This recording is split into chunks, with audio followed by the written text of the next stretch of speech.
नमस्कार, मैं हूं प्रतीक गांधी और इंडिया के नंबर 1 न्यूज़ नेटवर्क TV9 पर आप सभी का स्वागत करता हूं। TV9 की ये खास पेशकश जिसमें आप सभी का हार्दिक स्वागत है। दोस्तों, ज़िंदगी ना गोलगप्पे जैसी है, जितना भी खा लो मन नहीं भरता। पेट भले ही चाहे भर जाए पर मन नहीं भरता। हमारे पास ऐसे ही एक कलाकार हैं जो हमारे मन में ऐसे बसे हुए हैं कि इनकी बात जितनी भी सुन लो, इन्हें जितनी भी बार देख लो, हमारा मन नहीं भरता। मैं बात कर रहा हूं जिसे हम सब परफेक्शनिस्ट के नाम से जानते हैं, the superstar Aamir Khan. Hi Prateek, how are you? I am good sir, how are you? यार प्रतीक, आपने इतनी चीज़ें बोल दी। मैं इससे पहले कि आप मुझे कुछ भी पूछे, मुझे बोलना है आपसे कि मैं आपका इतना बड़ा फ़ैन हूँ। मैंने आपकी वो शो देखा स्कैम, और मैं इतना इमोशनल हो गया आपका परफॉर्मेंस देख के। इतना कमाल का काम किया है आपने, इतना सुर करेक्ट पकड़ा है और हर चीज़, हर मोमेंट, एक फॉल्स मोमेंट नहीं।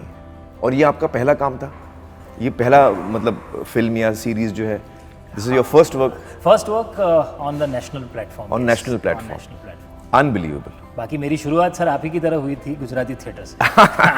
और मैंने आपके गुजराती थिएटर के बारे में, उन दिनों के बारे में बहुत कुछ सुना है। हाँ, वो वक्त बहुत एक्साइटिंग था मेरे लिए। वो उस वक्त मैं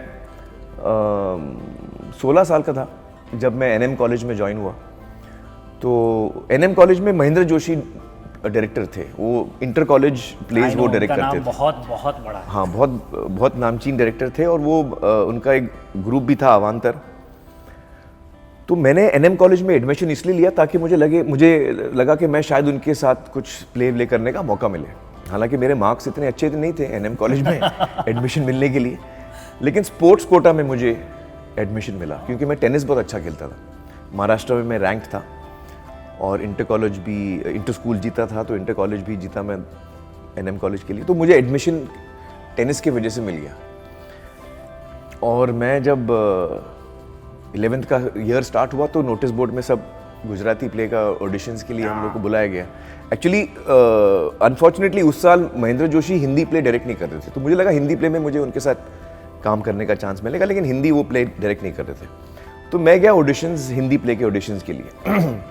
तो ऑडिशंस में बॉयज़ कॉमन रूम में कुछ 70-80-100 के ज़्यादा लड़के आ गए थे ऑडिशंस के लिए। सब गुजराती प्ले के ऑडिशन? नहीं, हिंदी, ये हिंदी वाला अच्छा। था। हाँ, तो उस वक्त डायरेक्टर थे देबूदा, और उन्होंने स्क्रीन टेस्ट लिया। मैं तो फौरन रिजेक्ट हो गया, हम सब रिजेक्ट हो गए। मुझे याद है वो उसका टेस्ट ये था कि उन्होंने एक लाइन दी थी हमको। वो लाइन क्या थी मुझे याद नहीं है, लेकिन वो टेस्ट ये था कि आपको वो लाइन बोलनी है एज अ 7-year-old, 7 साल के बच्चे की तरह बोलनी है, 37 ईयर्स के एक इंसान की तरह बोलनी है, और 70 ईयर्स के बुढ़े की तरह बोलनी है, वही लाइन। मैं पहली दफ़ा एक्टिंग कर रहा था, मुझसे तो हुआ ही नहीं। मतलब जो कुछ हुआ मैंने किया, तो खैर रिजेक्ट हो गया। और मैंने सोचा यार फर्स्ट ईयर तो गया, मतलब 11th में तो चांस ही नहीं मिलेगा एक्टिंग का, क्या करूं। तो मैं नोटिस बोर्ड पे गया, मैंने देखा गुजराती प्ले का ऑडिशंस चल रहा है और उसमें महेंद्र जोशी वहाँ पे डायरेक्टर था। अब गुजराती मुझे आती नहीं, लेकिन मैं गिव अप नहीं करता हूँ। तो मैंने बोला ठीक है, मैं गुजराती प्ले के ऑडिशन के लिए जाता हूँ, क्योंकि मेन एक्टर्स के अलावा वहाँ पे लिखा था कि उनको कोरस में बहुत 30-40 लोग चाहिए, तो कोरस में तो चांस अपने को मिल जाएगा। ये सोच के मैं ऑडिशन के लिए गया। उसका भी ऑडिशन मुझे अच्छी तरह याद है।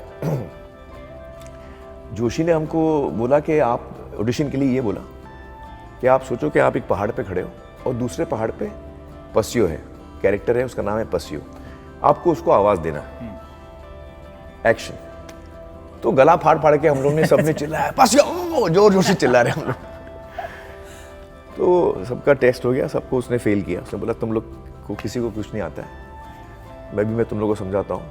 प्ले पे जब हम प्ले कर रहे हैं तो हमको एक अगर दिखाना है कि वो दूसरा आदमी बहुत दूर है, तो हम जोर से नहीं चिल्लाते, हम लंबा चिल्लाते, अरे ओ पसियो। तो लगता है कि बहुत दूर खड़ा है पसियो और अपन उसको चिल्ला रहे हैं। तो ये उसने हमको समझाया। तो इसी छोटी छोटी चीज़ सीखने को मिलती है। तो खैर हमको रिजेक्ट किया उसने, लेकिन हम लोग को सबको कोरस में डाल दिया, 40 लड़के थे। तो पसियो रंगारो था प्ले, और गुजराती प्ले था, और उसमें गाना था। तो कोरस में हम सबको गाना गाना था और डायलॉग वाला हमारा कुछ नहीं था। अमे रंगारा छैये, अमे रंगारा छैये, क्यों तो अमे तम्मारा काड़ जानी कोरू ने रंगी ने दइये, अमे रंगारा छैये, ऐसे कोरस गाना था। तो 30-40 दिन, 2 महीने एक्चुअली 60 डेज रिहर्सल चली और वो हम लोग ब्रिज पे पेंटिंग वेंटिंग कर रहे हैं, तो मैं पेंटर था ब्रिज पे और सारे कोरस का सिर्फ गाना था, सिर्फ जो हम लोग एक्स्ट्रास थे और हमेशा हम लोग वो स्कैफोल्डिंग पे चढ़े रहते थे और नीचे प्ले चलता था, मेन एक्टर्स पसियो वसियो उनका सीन्स चलते थे और जब भी गाना आता था हम लोग गाना शुरू कर देते, तो वो गाना आता था 3-4 दफा और एक लाइन थी पूरे प्ले में और वो मेरी थी। कोरस में से एक ही बंदे की लाइन थी, वो मेरे को लाइन मिली थी। तब तो बहुत मजा आता, बहुत एक्साइटेड था, आदमी को लाइन मिला था। हाँ बहुत एक्साइटेड था। वो लाइन क्या थी मैं याद करता हूँ, वो गुजराती में, वो क्या पसियों की शादी कुछ फिक्स होती है और जो कोरस है उसमें से एक बंदा बोलता है कि साला अपन ने तो कोनो पेंटोज नती, तेनी माने कुतरा पहने, ऐसे करके गाली देता है वो। अपन ने तो कोई पणतोज नती, एनी माने कुतरा पहने, ऐसे गाली थी मेरी। तो वो मैं रोज गाली लर्न करता था और क्या हुआ कि वो प्ले के 2 दिन पहले, 3 दिन पहले कुछ महाराष्ट्र बंद था मुंबई में, महाराष्ट्र में। तो मुझे अम्मी ने घर से बाहर जाने नहीं दिया। रिहर्सल थी, मैं रिहर्सल के लिए जा रहा था, उन्होंने बोला नहीं नहीं वो सब पत्थर मारेंगे तो आप घर से बाहर नहीं जा सकते आज। तो मैं बोला ठीक है। अगले दिन मैं रिहर्सल पे गया तो जोशी, महेंद्र जोशी, बहुत खरदेवाक डायरेक्टर था वो, बहुत ज़्यादा बहुत उसकी ज़बान बहुत रंगीन थी तो उसने मुझे बोला कि आप क्यों नहीं आए, मतलब मैं बहुत पोलाइटली बोल रहा हूँ। उसने बोला आप क्यों नहीं आए। मैंने कहा भाई कल बंद था, महाराष्ट्र बंद था और अम्मी ने घर से जाने नहीं दिया। तो अच्छा, जोशी अम्मी को भी जानता था। हाँ, क्योंकि जोशी और मेरी जो सिस्टर है निखत, वो दोनों एक दूसरे को लाइक करते थे। अच्छा। उनका रिश्ता था, शायद इसलिए मेरे को उसने वो लाइन दी थी आई थिंक कि निखत के भाई को एक लाइन दे देते हैं यार। खैर वो बहुत खरदेमाग था, तो उसको पता था कि अम्मी कैसी है, मेरे को घर से जाना, मतलब मेरा, ही मस्ट हैव नोन कि ये घर से नहीं निकल पाया होगा। खैर उसने मेरा रीज़न सुना कि उसने बोला अच्छा बाकी लोग तो आए, तू क्यों नहीं आया, गेट आउट। तो मुझे उसने गेट आउट कर दिया, ये इंटर कॉलेज के शो से 2 दिन पहले। मतलब उस दिन के रिहर्सल से नहीं, प्ले से ही बाहर? प्ले से बाहर निकाल दिया 60 डेज के बाद। एक्चुअली 60 भी कम बोल रहा हूँ, आई थिंक 90 डेज का रिहर्सल हुआ था। हाँ। और वो स्कैफोल्डिंग हम लोग आके बांधते थे, उतारते थे और वो 2-3 लोग ही करते थे, उसमें से मैं एक था। तो खैर मुझे निकाल दिया प्ले से। तो मैं जाके सामने, रिहर्सल चल रही थी, स्टेज के सामने घास थी, मैं जाके बैठ गया एनएम के पीछे। इतने में मेरा एक दोस्त आया जो FTI में स्टूडेंट था, उसको मैं जानता था, उसका नाम था थाड़े, निरंजन थाड़े। तो वो आया, उसने बोला यार आमिर तू फ्री है, ये मेरा दोस्त है इंद्रजीत सिंह बंसल, उसको एक्टर की ज़रूरत है, हम लोग FTI में, ये स्टूडेंट है, ये अपनी डिप्लोमा फिल्म बना रहा है, तो आर यू फ्री? तो मैंने बोला अब भी फ्री हुआ हूँ मैं अब भी 5 मिनट पहले फ्री हुआ हूँ मैं, मेरे को प्ले से निकाल दिया। तो उसने बोला अभी का अभी तू घर जा, पैक करके पुणे। तो मैं लिटरली उठा और पुणे गया। और ये बहुत इंपॉर्टेंट स्टोरी है actually, thanks to Joshi. Joshi ने अगर मुझे प्ले से निकाला नहीं होता तो शायद मैं इस वक्त आपके सामने नहीं बैठा होता। क्या बात? क्योंकि वो कड़ियाँ ऐसी जमी, जोशी ने मेरे को प्ले से निकाला। मुझे थाड़े ने बोला कि तू बंसल की फिल्म कर, फ्री है? मैं बोला हाँ। पुणे गया, बंसल की फिल्म की मैंने, student film, diploma film 20 minute की थी, सुबह सुबह उसका टाइटल था। वो फिल्म की, उसके बाद एक दूसरे स्टूडेंट ने मेरा काम देखा, उसको अच्छा लगा, उसने मुझे एक दूसरी डिप्लोमा फिल्म में काम दिया। केतन मेहता ने वो रशेस देखे, उसको मेरा काम वहाँ अच्छा लगा, मुझे होली मिली। होली नासिर साहब और मंसूर ने देखी और उनको लगा कि ये एक्टर बन सकता है, और उन्होंने कयामत से कयामत तक बनाई। क्या बात, कहाँ से कहाँ की जर्नी। हाँ तो ये मेरी जर्नी रही है एनएम कॉलेज से लेके यहाँ पर। उसके बाद मैं अवांतर के साथ जुड़ भी गया था। मैं अवांतर के साथ मैंने बहुत गुजराती प्ले ज़्यादातर करते थे अवांतर, एक आध हिंदी प्ले भी किया था। तो मैं बैक स्टेज करता था बड़े अवंतर ग्रुप लंबे के लिए। अरसे तक आप बैक हाँ, करीब 1.5-2 साल, 16, 17, 18 उस उम्र में मैंने बैक स्टेज किया था। और खिलैया बहुत सुपरहिट प्ले था, उसके गाने सुपरहिट थे। मतलब लाइव सिंगिंग होती थी। हाँ, लाइव सिंगिंग। झुकू ने बहुत कंपोज किया था, कुछ 16-17 गाने थे उसमें। उसका टाइटल सॉन्ग था, मुझे वर्ड्स एग्जैक्टली याद नहीं, लेकिन ट्यून मुझे याद है, क्योंकि हम लोग रोज सुनते थे बैक स्टेज में। और मुझे गुजराती आती नहीं, लेकिन मेरे को याद हो गई थी। पर अभी आप जितना भी बोले हैं गुजराती में, जो भी गाया है वो सही था। अच्छा। तो प्लीज तो आव्या आव्या खिलैया आव्या, रंग बेरंग खेलैया, डा डा डा डा डा, ऐसा करके गाना होता था टाइटल ट्रैक। और बहुत अच्छे अच्छे गाने थे उसमें। तो उसमें परेश रावल भी थे। परेश रावल ही वो सूत्रधार, अपना फिरोज खान जो अभी डायरेक्टर बन गए हैं, he was a lead. Pinti Padmavati Rao, वो इस वक्त मुंबई में नहीं रहती, she is a very good artist, Karnataka में रहती हैं वो थी लीड। बहुत कमाल का प्ले था वो। उस प्ले की मेरे साथ एक कॉमन कड़ी ये है कि वो जिन्होंने प्रोड्यूस किया था मनहर गढ़िया। हाँ हाँ हाँ। मैं जब 2004 में सूरत से मुंबई आया था, हाँ। तो पहले उनसे ही मिला था। मनहर जी मुझे से? मेरा पहला प्ले दिलवाया था अच्छा अच्छा अच्छा। मनहर गढ़िया ने। और मेरी मुंबई में प्रोफेशनल थिएटर वर्ल्ड में जर्नी उनके थ्रू शुरू हुई। और उनके मुंह से और बाकी जितने भी लोगों के साथ मैंने गुजराती प्ले किया, खिलैया की बात सबके मुंह से सुनी है। One of the best place, one of the most popular place. और मैं बताऊँ ना, खिलैया में हम लोग बैक स्टेज में रहते थे, तो हमको पता होता था कि कहाँ पे कब रिएक्शन आने वाला है। और हर 2-3 मिनट में रिएक्शन आता था, हर 2-3 मिनट में रिएक्शन आता था, और पूरा हाउस फूटता था। और एंड में जब गाना चलता था तो सब नाचते थे वो उस गाने पे। तो बहुत मजा आता था उसमें। बैक स्टेज का एक्चुअली बहुत मेहनत का काम था उसमें, बहुत वो पेपर कटिंग बहुत था, पूरे हाथ सूज जाते थे मेरे। तो आप your son Junaid has also started doing theatre. Junaid my son, हाँ, वो भी थिएटर में ज्यादा इंटरेस्ट है। There are lot of common friends who know him also. अच्छा, हाँ they are all part of theatre. हाँ, वो जुनैद जो है उसको थिएटर में बहुत इंटरेस्ट है। तो वो उसने 2 साल थिएटर स्टडी किया है American academy of dramatic arts में। फिर 1 साल उसने वहाँ पे कंपनी के साथ प्लेस भी किए। फिर बम्बई आके उसने बहुत सारे प्लेस किए हैं और अभी भी कर रहा है। आजकल उसके प्लेस चल रहे हैं कहीं ना कहीं।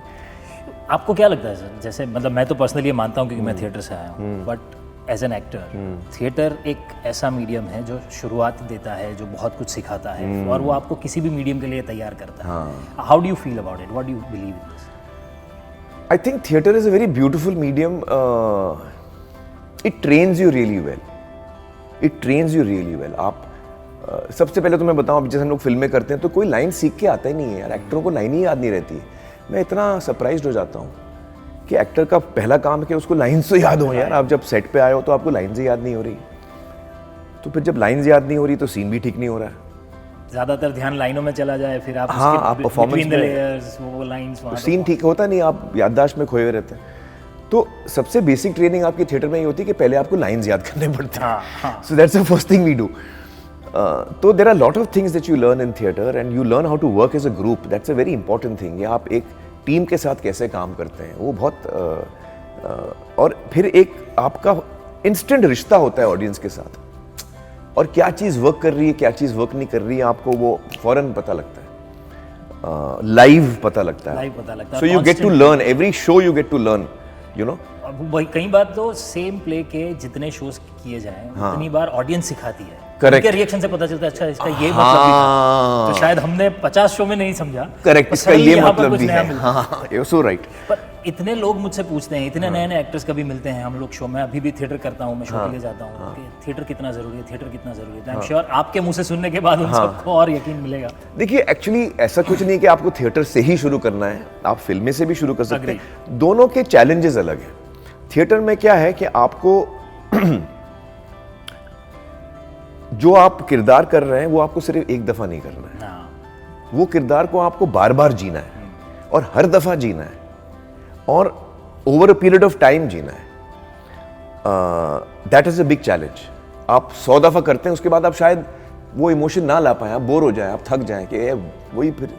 अब अगर आपको कोई बहुत इंपॉर्टेंट मोमेंट पे रोना है, हर दफा आपको वो फील करना है। It's very difficult. उसी फ्रेशनेस शो भी होना चाहिए। हाँ, उसी ताजगी के साथ होना चाहिए वो। तो वो एक चैलेंज होता है थिएटर में। फिल्मों में उल्टा चैलेंज होता है। थिएटर में एडवांटेज ये होता है कि आप जब प्ले करते हैं तो आप वो रवानगी में start to beginning to end करते हैं, तो आपका ग्राफ आप मस्त बना सकते हैं, इजियर है ग्राफ बनाना। फिल्मों में क्या होता है, हम लोग ऑर्डर में शूट नहीं करते। अगर 100 सीन है फिल्म के अंदर तो मैं 58 सीन से शुरू कर सकता हूँ, फिर 47 करूँगा। तो डायरेक्टर जो है वो सीन्स अपने हिसाब से वो लोग शूट करते हैं। तो आपको बीच बीच में पता नहीं कब सीन के अंदर भी जो फर्स्ट शॉट होता है, हम लोग सीन कभी कभी फर्स्ट शॉट से शुरू नहीं करते, लास्ट शॉट पहले ले लेते हैं। तो एज एन एक्टर आपके लिए चैलेंज होता है कि आपको ग्राफ जो है कैरेक्टर का वो आपको अपने जहन में बनाना पड़ता है। और जब आपको डायरेक्टर बोले कि हम ये शॉट ले रहे हैं उस सीन का, तो आपको पता होना चाहिए कि उस वक्त मेरा कैरेक्टर किस कैफियत में है, उसके क्या जज्बात हैं, और उस वक्त मैं कैसे पिच करूंगा उस मोमेंट को।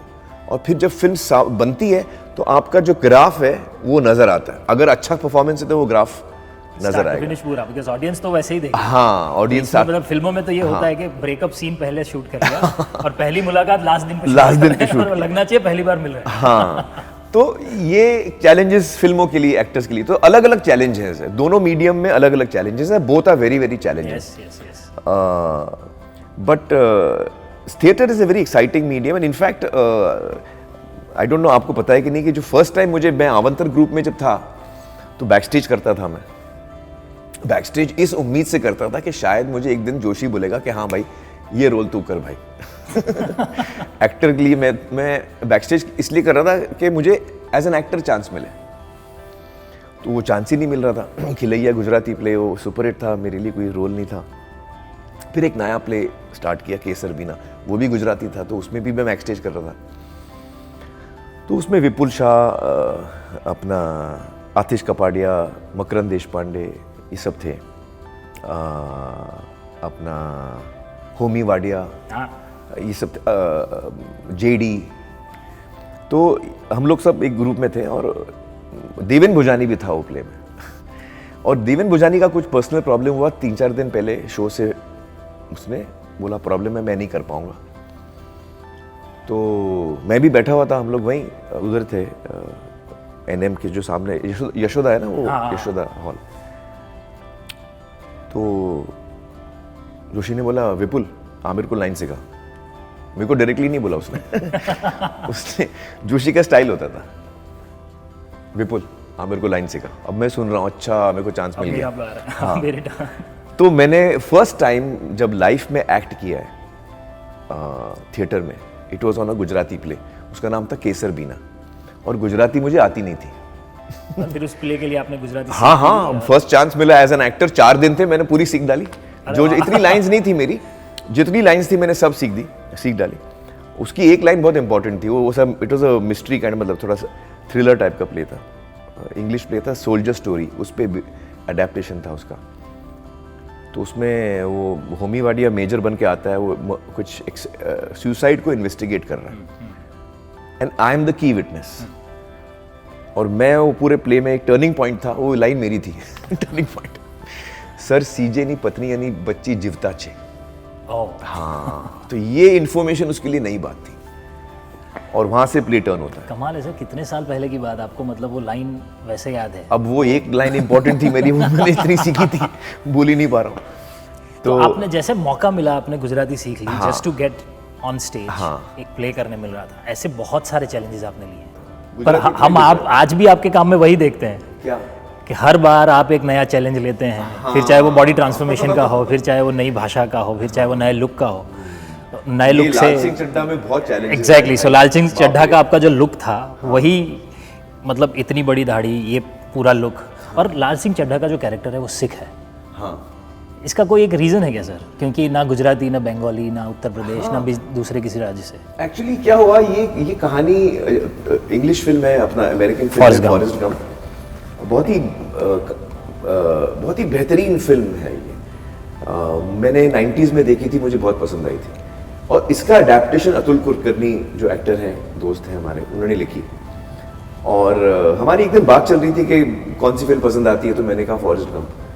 तो 10 दिन के बाद उसका फ़ोन आया कि भाई मैंने फॉरेस्ट गंप की स्क्रिप्ट लिख दी है, अडेप्टेशन, तो आप कब सुनना चाहेंगे? तो मैं हंसने लगा, मैं बोला यार फॉरेस्ट गंप का अडेप्टेशन कहाँ बन सकता है, इतनी क्लासिक फिल्म है, किसकी जरूरत होगी कि हम उसका रीमेक बनाने चलेंगे, सोचना भी नहीं भाई। वो तो हम लोग मस्ती में बात कर रहे थे। तो मैंने उसका स्क्रीन प्ले सुना ही नहीं, मैंने टाल दिया। मैं बोला हाँ हाँ सुनता हूँ। मैंने, एक तो अतुल राइटर नहीं है, पता नहीं क्या लिखा होगा, दोस्त है, फिर मैं सुन के बोलूँगा अच्छा नहीं लगा, तो मैं टालता गया। 2 साल निकल गया, 2 साल उन्होंने भी नहीं छोड़ा। उन्होंने भी नहीं छोड़ा। 2 साल के बाद हर 2-3 महीने में उनका फोन आता था, कब सुन रहे हो। 2 साल के बाद फोन आया यार, उसने बोला, अतुल ने बोला यार मैं अभी समझ गया हूँ आप ये फिल्म सुनने वाली भी नहीं हो, करने वाली भी नहीं हो, एक दफा सुन तो लो यार, मैंने इतना लिखा है प्यार से। मैं बोला कहाँ है तू? उसने बोला मैं पूना में हूँ। मैं पंचगिरी में था, 2 घंटा दूर। मैं बोला चल अभी आजा, अभी सुना दे। तो वो आया, उसने सुनाया, और प्रतीक मैं ऐसा, वो उसने जो सुनाया ना, वो एकदम ऐसा इमोशनल जर्नी पे मैं चला गया, और इतना खूबसूरत अडेप्टेशन उसने लिखा। तो आपका जो सवाल है कि वो सीख क्यों था, वो अतुल ने डिसाइड किया कि वो सीख होगा। अच्छा। एंड आई थिंक उसकी वजह ये थी कि जो फॉरेस्ट गंप है वो जब वो फॉरेस्ट की कहानी बताती है तो उसके साथ साथ कंट्री में क्या हो रहा है वो भी हम देखते हैं। तो फिल्म कंट्री में क्या हो रहा है, फिल्म जो है उस पर कमेंट नहीं करती, लेकिन आपको नजर आता है कि क्या क्या हो रहा है साथ में। तो आई थिंक अतुल ने इसलिए किया क्योंकि हमारी हिस्ट्री में एक 84 में वो गोल्डन टेम्पल पे अटैक हुआ था, ब्लू स्टार ऑपरेशन, फिर इंदिरा गांधी की असैसिनेशन हुआ, फिर सिख राइट्स हुए। तो ये बहुत बड़े इंसिडेंट्स हुए थे, हिस्टोरिकल इंसिडेंट्स हमारे रीसेंट हिस्ट्री में। तो आई थिंक शायद अतुल ने इसलिए उसको सरदार रखा क्योंकि फिर वो किरदार जो है उन हिस्टोरिकल इवेंट्स के साथ जुड़ जाता है। I think that's why he kept it Sardar. शायद, ये मैंने उसको कभी पूछा नहीं, लेकिन जो भी उसकी थॉट थी, लेकिन वो थॉट बहुत ब्यूटीफुल थी, क्योंकि जब वो किरदार को आप देखते हैं, पता नहीं अभी मैं सोचता हूँ तो वो सरदार ही है, वो मैं लाल को और कुछ इमेजिन नहीं कर पा रहा हूँ। मैंने तो खैर सिर्फ जो ट्रेलर की झलक देखी है उतना ही देखा है। हाँ हाँ, पर अब लाल सिंह चड्ढा के लिए तो ऑडियंस, बहुत नर्वस हूँ। मुझे तो लगता नहीं है सर कि किसी को भी नर्वस होने की जरूरत है उसमें, बट क्योंकि जितना ट्रेलर, मैंने तो सिर्फ ट्रेलर देखा है, and I am a very very common general audience, so if trailer excites me enough to watch the film, my job as an audience is done, that I am excited, I will watch. It's just a coincidence, but I'm happy कि it's releasing on this occasion. So though it's a coincidence कि आपकी film लाल सिंह चड्ढा 11 अगस्त को release हो रही है, 15 अगस्त के आसपास release हो रही है, पर आपने देशभक्ति के ऊपर बहुत सारी फिल्में की हैं। Sarfarosh is one of my favourites. हाँ, Sarfarosh is a great film. Sarfarosh है, Rang De Basanti. Actually I think that for me these are all big learning experiences, but my biggest learning experience was सत्यमेव जयते, जो मैंने टीवी शो किया था। उसके कुछ 24 एपिसोड्स किए थे हमने, and each topic was a big learning for me, सत्यमेव जयते, which also is connected with our country in many ways. Yeah. मतलब बहुत सालों के बाद ऐसा हो रहा था कि सत्यमेव जयते आने वाला है, तो उस टाइम पे टीवी पे, पहले स्कूल पे होता था ये। हाँ। जब पहले संडे को कुछ शोज ऐसे आते थे, हाँ, महाभारत एंड रामायण, उस टाइम पे टीवी के पास बैठ जाना है। हाँ, and that happened with me with सत्यमेव Jayate. Okay. Actually, Prateek, the biggest challenge for me in this, इस फिल्म में मेरे लिए सबसे जो चैलेंजिंग बात थी वो, क्योंकि इस किरदार में इनोसेंस, उसकी कोर क्वालिटी, उसकी मासूमियत, उसकी इनोसेंस है। और मेरी एज 57 है, 56 था, 55 था, 54 था जब मैं शूटिंग 4 साल से चल रही कोविड से पहले से, 50s में हूं मैं। और जब फिल्म आप देखेंगे तो आप रियलाइज करेंगे कि फिल्म शुरू होती है, वो ट्रेन में बैठा है, मिडिल एज्ड है, लेकिन जब वो कहानी बताता है तो हम उसके कॉलेज के दिन भी देखते हैं और उसका यूथ भी देखते हैं।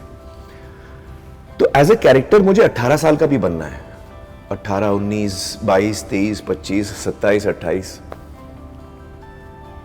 और वो जो इनोसेंस लानी है वो इतनी प्योर चाहिए, और वो हम में रहती नहीं। जब आप आपके अंदर सिनिसिज्म आ जाती है, आप जिंदगी देख चुके हैं, तो आप बहुत सारी चीजें सीख चुके हैं, तो मासूमियत आपकी रहती नहीं उतनी रियल लाइफ में।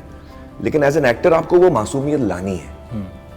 तो मैं, सबसे बड़ा स्ट्रगल मेरा वो था कि मैं मासूमियत कैसे एकदम रियल लाऊं, और उसमें मेरी एक बहुत ऑड चीज ने मुझे हेल्प किया, बहुत ऑड चीज ने हेल्प किया मुझे। एक्चुअली क्या हुआ कि जब जुनैद मेरा बेटा वो अमेरिका में थिएटर सीख के आया जी, तो उस वक्त अद्वैत जो डायरेक्टर था फिल्म का, वो 100% लॉक नहीं हुआ था एज ए डायरेक्टर।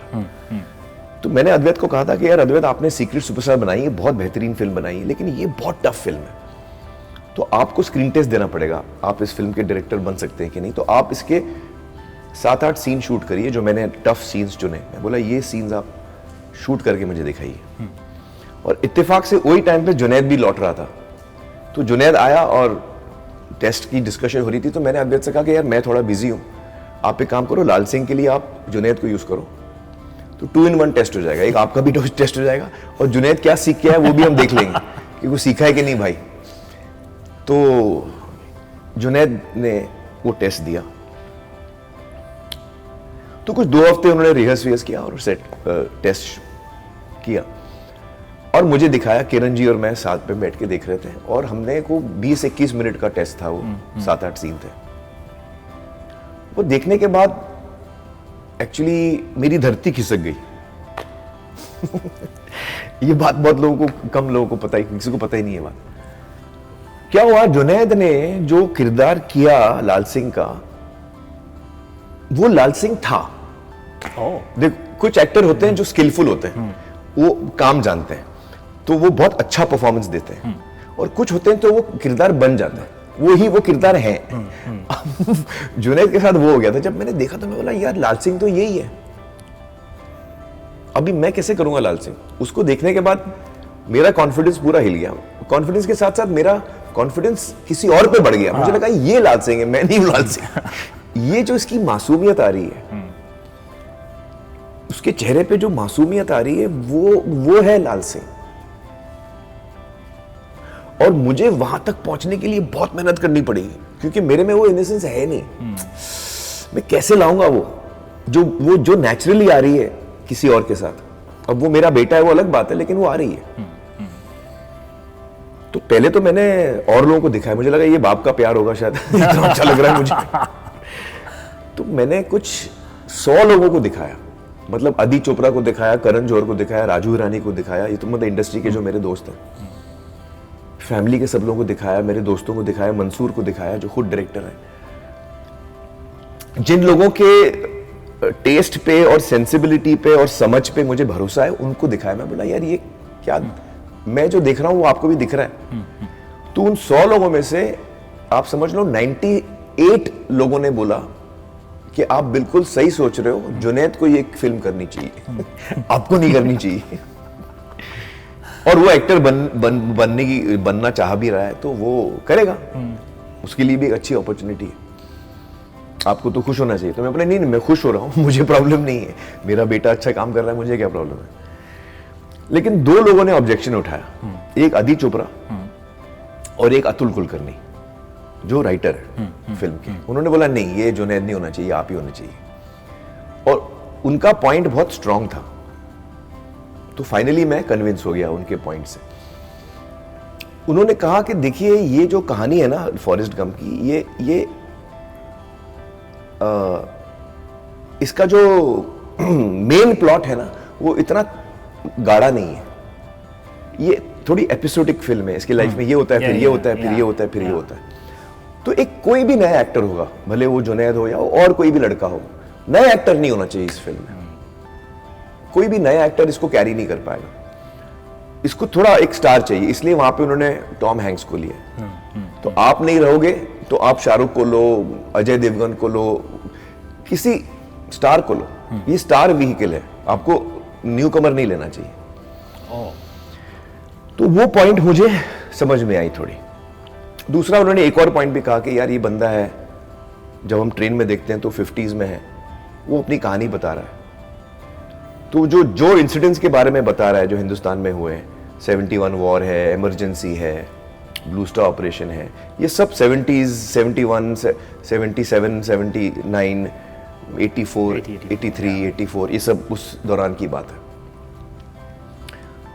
तो वो टाइम पे तो अगर कोई नया एक्टर आप लोगे जो 18 साल का है इस वक्त, या जो 20-25 साल का है, जुनैद 91 में पैदा हुआ है, 93 में पैदा हुआ है, सॉरी, तो वो तो पैदा ही नहीं था ना ये टाइम पे, ये इंसिडेंट्स के टाइम पे वो था ही नहीं। तो ऐसा एक्टर हो जो मुझे लगे कि हाँ वो 71 में भी था, क्योंकि वो कहानी बता रहा है, तो मुझे लगना चाहिए कि वो था वो टाइम था।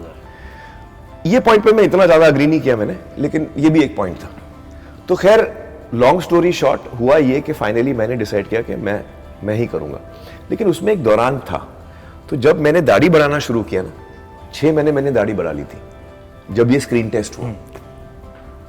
और स्क्रीन टेस्ट के बाद मैं कन्विंस हो गया कि फाइनली डिस्कशंस के बाद कि जुनैद को करना चाहिए, तो मैंने दाढ़ी शेव कर ली। हाँ, दाढ़ी शेव कर ली ये सोच के कि अब वो कर रहा है तो फिर मैं क्यों दाढ़ी बढ़ा रहा हूँ, मैं कुछ और करता हूँ। फिर वो डिस्कशंस लंबे चले, फिर 2-3 महीने के बाद डिसाइड हुआ कि नहीं मुझे ही करना चाहिए। फिर मैंने दाढ़ी वापस ग्रो करना शुरू किया, तो वो 6-8 महीने का मेरा लॉस हो गया टाइम का। तो कितना टाइम लगा होगा आपको इतनी बड़ी? तो नहीं, तो फिर मैंने दोबारा शुरू किया ग्रो करना। अब मैं क्या टाइम लगाता हूँ ना फिल्म में, इसलिए तो वो फिर यहां तक आई दाढ़ी, एक 8 महीने तक ग्रो हुआ, बट वो फिर 1.5 साल की हो जाती, फर्क होता है उसमें। तो खैर हमको थोड़ी लंबी भी चाहिए थी, तो हम लोगों ने फिर उसमें एक्सटेंशंस डाले। तो ये रियल दाढ़ी है, लेकिन लेंथ जो है उसके साथ हमने बहुत ब्यूटीफुली किया है। वो तो आपको एक एक बाल हम चिपकाते थे फ्रॉम द स्किन। हाँ, उसमें बहुत टाइम लगता था। तो वो मेरी खुद की दाढ़ी है, लेकिन उसके साथ हमने उसको थोड़ा ब्रॉड किया है, थोड़ा लंबा किया है। तो हुआ क्या, मैं आपको क्या बता रहा था, एक तो ये प्रॉब्लम हो गया, लेकिन एक जो मुझे हेल्प मिली, जो मुझे एक क्यू मिला एज एन एक्टर, जो मैं सोच रहा था कि मेरा बिगेस्ट चैलेंज है कि मैं ये इनोसेंस कैसे लाऊंगा, कैसे लाऊंगा मैं, वो मुझे वो 7-8 सीन में जुनैद ने मुझे करके दिखाया कि देख देख बेटा ऐसे लाना है। मतलब बेटा बाप को समझा रहा है कि देख बेटा इनोसेंस ऐसे लाना है। That's such a fantastic thing to know. तो उसकी आंखों में जो बात थी प्रतीक, उसको मैंने पकड़ी कि जुनैद की आंखों में जो बात थी ना, जो तो उसका जो रिएक्शंस था ना, इतना अनयूजुअल था। जैसे एक पॉइंट पे वो लड़की उसको बोलती है, अब मुझे ये बोलना नहीं है क्योंकि ये रिवील हो जाएगा कुछ फिल्म का, वो मैं इंटरव्यू के बाद में आपको बोलूंगा। लेकिन एक मोमेंट है जो उसने जिस तरह से रिएक्ट किया, मैं कभी ऐसा रिएक्ट करता ही नहीं। अगर मैं उस सीन को करता, मैं ऐसे रिएक्ट नहीं करता। लेकिन अब मैं उसको देख चुका था कि उसने ऐसे रिएक्ट किया और वो बहुत खूबसूरत रिएक्शन था, तो मैंने वो पकड़ लिया। तो उस 7-8 सीन में एक तो मैंने जुनैद को फॉलो किया, और पूरे किरदार का सुर मुझे जुनैद से मिला है। वाह, ये फैक्ट बात है। तो वो जो भी हुआ, दाढ़ी का हमारा 6-8 महीने का टाइम लॉस हो गया, लेकिन मुझे सुर मिल गया। It's all worth, it was worth it. हाँ। और जुनैद के लिए भी एक एक्सपीरियंस था, और हमको इतना तो समझ में आ गया कि उसको काम आता है भाई। How did he react to this? He was saying कि पापा आप क्यों मेरे को इस फिल्म में ले रहे हो, ये बहुत बड़ी बजट की फिल्म है, आपको न्यूकमर वैसे भी नहीं लेना चाहिए। आप न्यूकमर लोगे, अच्छी भी बनेगी तो धंधा इतना ही होएगा, आपका लॉस होएगा, आपको मेरे को नहीं लेना चाहिए, मेरे को लोगे आप लॉस होएगा, आप प्रैक्टिकल बात नहीं कर रहे हो। तो मैंने उसको बोला मैं प्रैक्टिकल कब रहा हूं भाई। मैं इंस्टिंक्ट पे जाता हूं, instinctively I feel you're right. और कहीं ना कहीं मुझे और बहुत सारे लोगों को जिन्होंने वो टेस्ट देखा था, हमको अभी भी लगता है कि वही करेक्ट था। खैर अब तो हमको कभी पता नहीं चलेगा।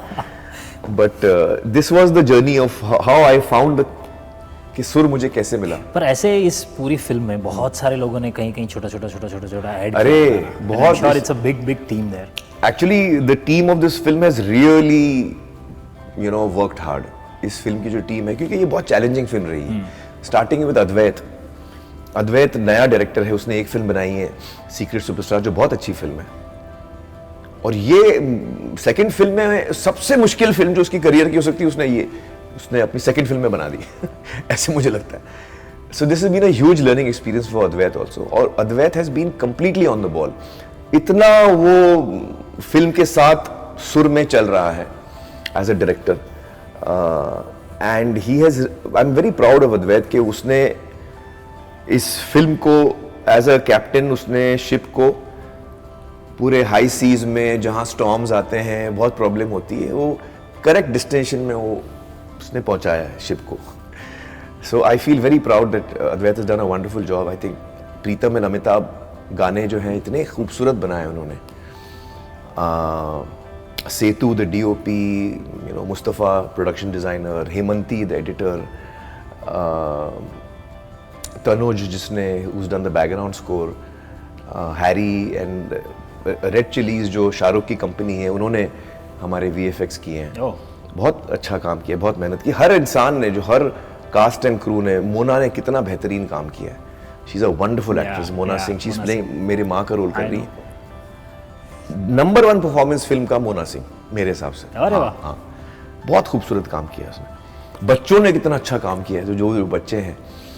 और तो each member of this team has contributed fully to the film. So I am really, all of us, हम लोग ने बहुत प्यार से ये फिल्म बनाई है, बहुत मेहनत से फिल्म बनाई है।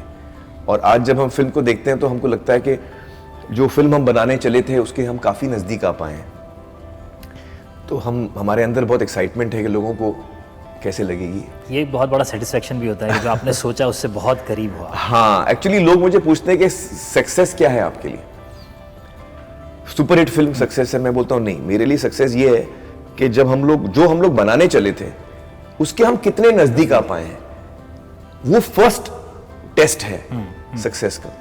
अगर आपको लगता है कि हाँ आप काफी नजदीक आए हैं, और फिर सेकंड टेस्ट है कि ऑडियंस को कैसे अच्छा लगता है। अगर ऑडियंस को भी अच्छा लगता है फिर आप सक्सेसफुल होंगे। वरना आपको लगता है आपने बुरी फिल्म बनाई, पब्लिक को अच्छी लग गई, चल गई, हाँ, वो मुझे भी मजा नहीं आता उसमें। तो कैरम का वो शॉट होता है, हाँ, इंटेंडेड कभी नहीं था, पर हम जीत गए। हाँ, हो चला गया वो होल में। तो वैसे मुझे मजा नहीं आता। सर, करीना कपूर के साथ आपकी ये तीसरी फिल्म है। And I am sure, I mean you guys are Kareena on screen together. She is a fantastic actor. Kareena is a fantastic actor. वो इतनी इंस्टिंक्टिव एक्टर है और वो इतनी she is a very wet actor. I don't know how to explain that. वो उसके emotion बहुत freely flow होते हैं और बहुत रियल और नेचुरल फ्लो होते हैं, और उसके साथ काम करके बहुत अच्छा लगता है। She is a very lovely person to work with. ये हमारी तीसरी फिल्म है साथ में। बहुत मुझे अच्छा लगता है करीना के साथ काम करके। She is so beautiful, you know, as a person. It's really fun to work with. Lovely, lovely. We're looking forward to see you. Actually Kareena के साथ मैं जब काम करता हूं तो हम लोग ऐसे फ्लो करते हैं। She and I think we have जैसे कभी कभी एक्टर के साथ करते हैं वो गिव एंड टेक बहुत अच्छा होता है।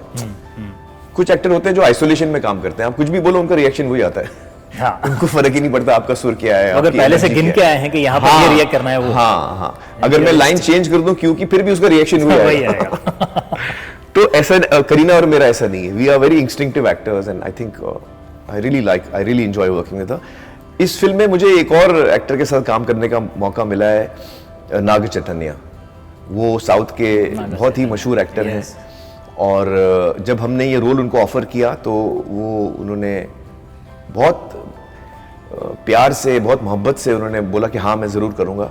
हालांकि वो लीड एक्टर हैं साउथ के, और ये लीड रोल नहीं है, लेकिन उन्होंने ज़रा भी हेजिटेट नहीं किया। उन्होंने बोला मुझे इस फिल्म का हिस्सा बनना है, ये बहुत अच्छी कहानी है और मुझे करना है। तो ये उनका बड़प्पन है, ये उनका बड़प्पन है कि लीड रोल नहीं था लेकिन उन्होंने कहा नहीं मुझे ये करना है। ये उनका इमोशन है, ये उनके जज्बात हैं, and we really respect him for that. We really respect him for that, and it's a pleasure working with him. इतने अच्छे इंसान है, मैं आपको बताऊं प्रतीक, ही इज इतना नेक इंसान है।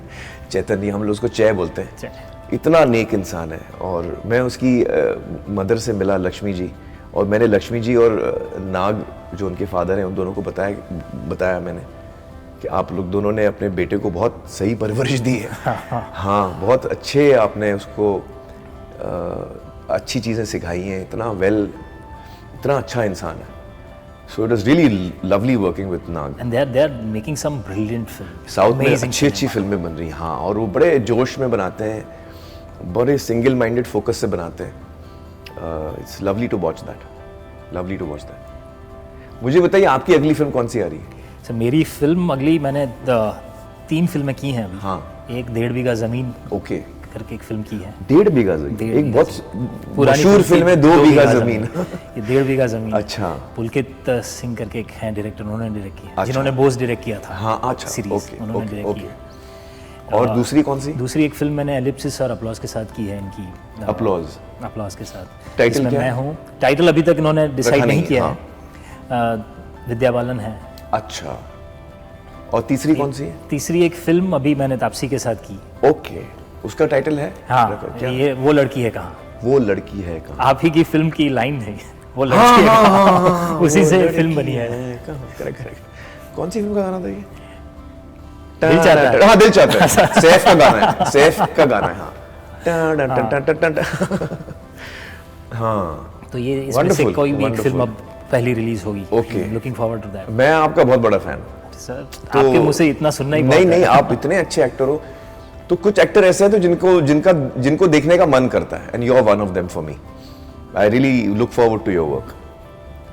होपफुली आपको जल्दी एक प्ले के लिए तो इनवाइट किया ही जाए। आपने मुझे बताया था कि 12 अगस्त को 12 आपका अगस्त को प्ले है, एनसीपीए में शो है, तो आप तो मैं 12 अगस्त को 11 अगस्त को लाल सिंह चड्ढा रिलीज होने के बाद आई होप आपके पास थोड़ा टाइम हो नेक्स्ट डे तो एक्चुअली 11 अगस्त को मेरी इमोशनल स्टेट क्या होगी मुझे कोई आइडिया नहीं इस वक्त, लेकिन अगर मार्केटिंग टीम ने मुझे यहाँ वहाँ भेजा नहीं 12 तारीख को, तो आप आ पाएंगे। 100% मैं आ रहा हूँ, 100% मैं आ रहा हूँ।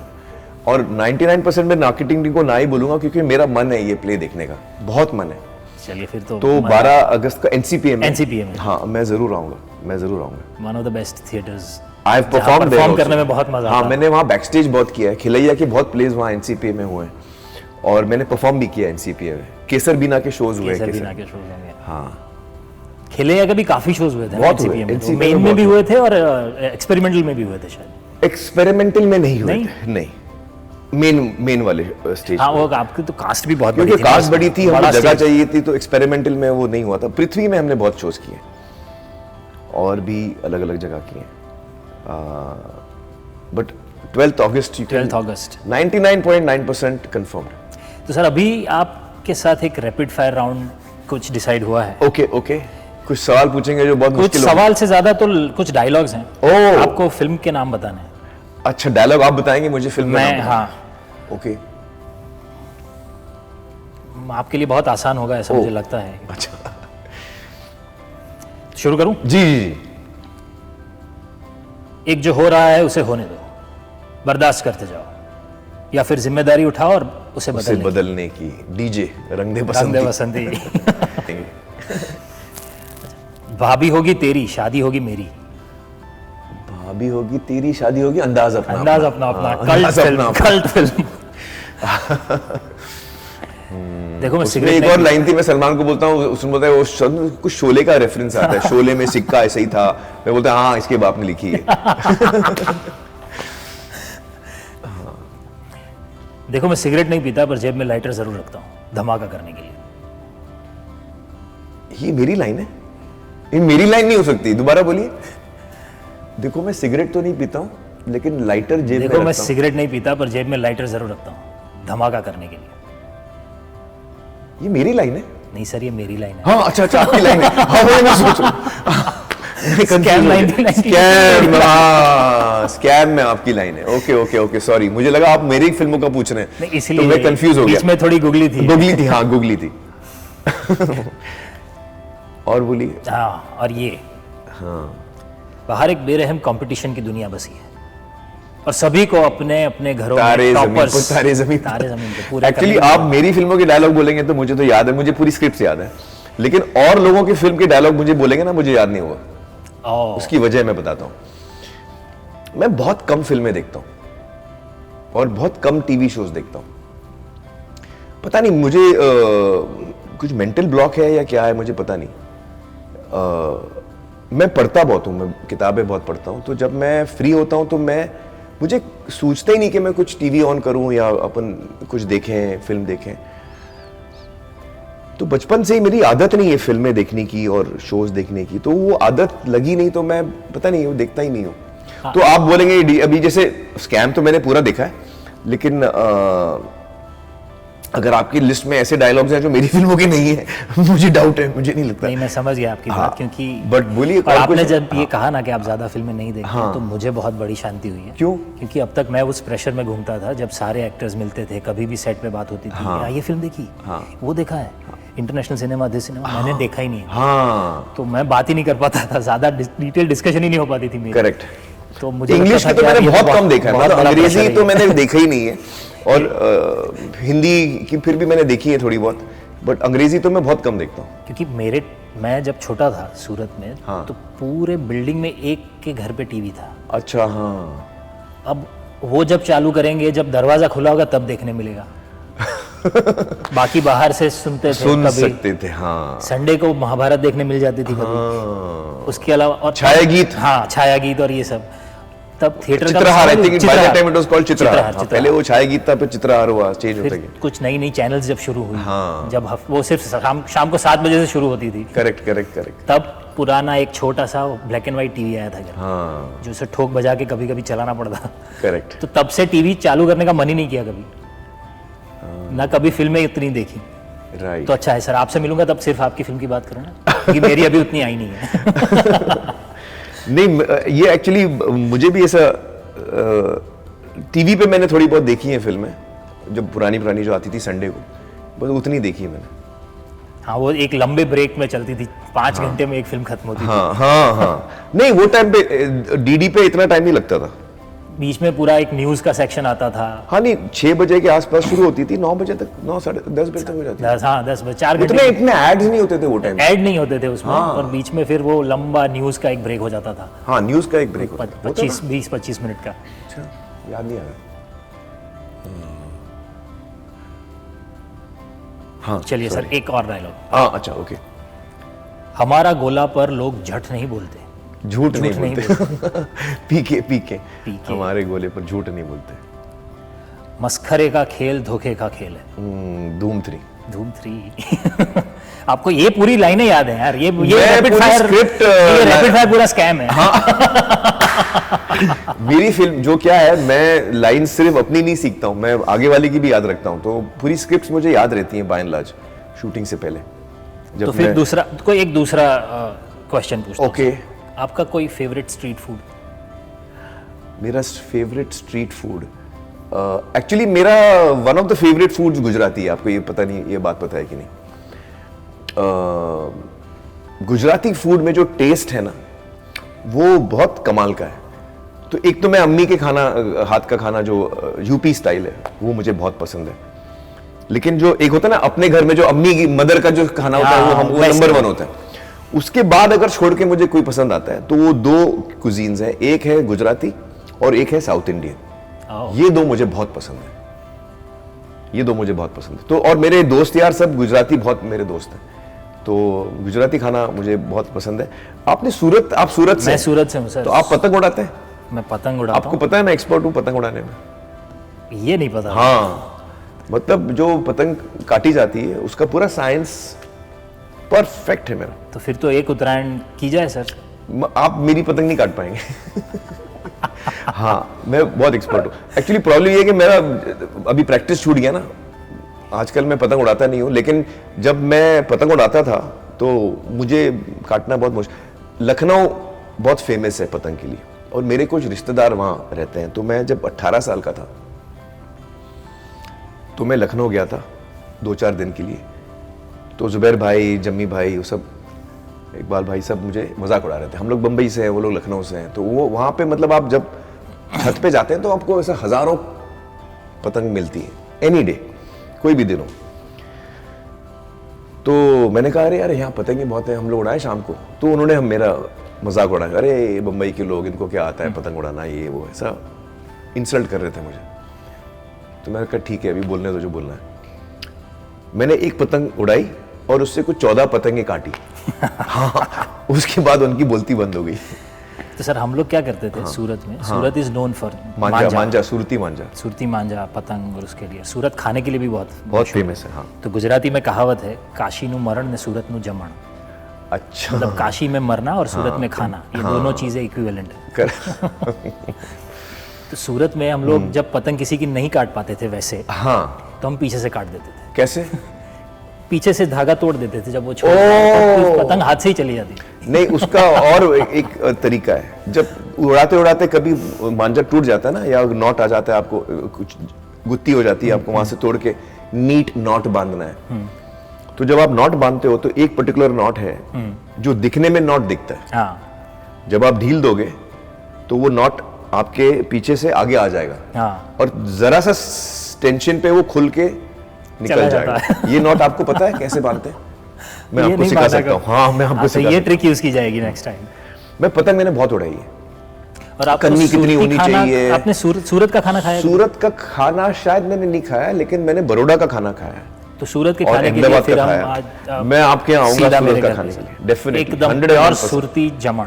Done done done. और सूरती मांझा भी आप मुझे दीजिएगा। एक्चुअली मुझे मांझा बहुत कम लगता है। हाँ वो आप इतनी पतंग काटते होंगे तो आपका नहीं, तो मेरे को मतलब- सिर्फ 100 मीटर मांझा लगता है। हाथ में मैं सद्दी रखता हूँ।